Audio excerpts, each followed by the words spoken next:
I'm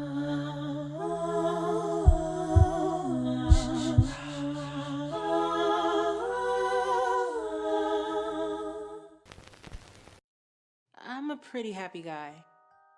I left state for college after high school, got a degree in psychology, and now work as a counselor for high school age kids. My little brother Mac is happily married with a 2-year-old son, which makes my mom turn her attention to me, heckling me about when I'll be able to give her more grandbabies. Life has been very good, but I've recently discovered something that may turn everything upside down.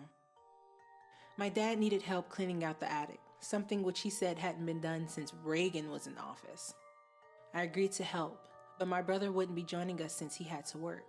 I had only been in the attic a handful of times throughout my entire childhood, so being up there again felt surreal. Dust and cobwebs coated every box, chair, and trinket in sight. I almost had 2 heart attacks thanks to the couple of rats scurrying around.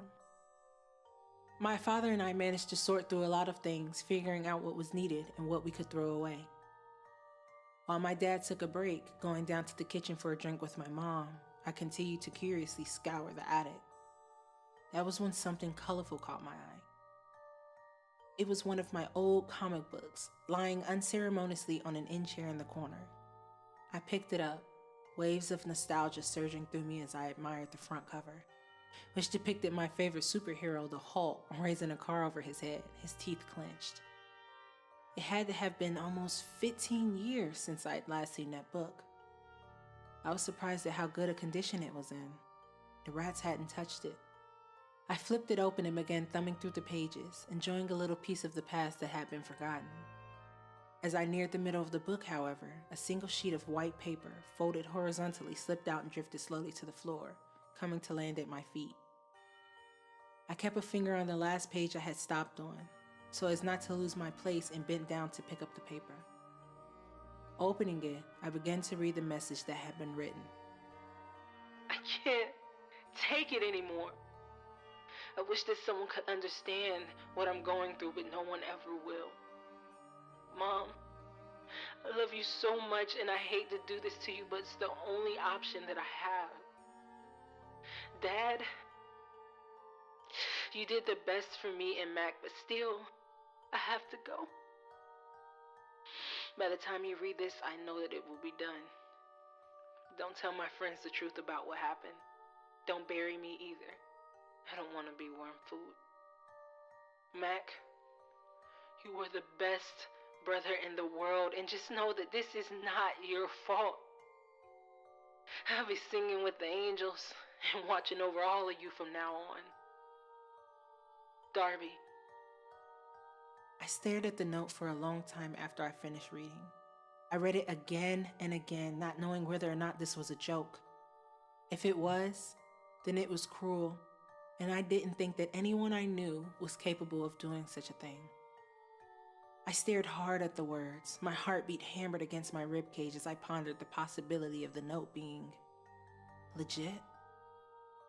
The handwriting was very similar to my own and written in orange ink, my favorite color pen to use when I would write in my journal or when I would write stories when I was younger. My head was spinning. Could it be possible that I had written this and simply suppressed the memory? I couldn't recall any negative experiences that could have made me consider killing myself. And I was sure that seeing something like this would bring such experiences back to me, but they didn't come. Orbs? I jumped, spinning around and hiding the note instinctively behind my back. My dad was standing near the entry to the attic, a confused look on his face. Everything okay? Yeah, Dad, I'm fine. Thank you. Just, a little thirsty. I guess I should have taken my break too.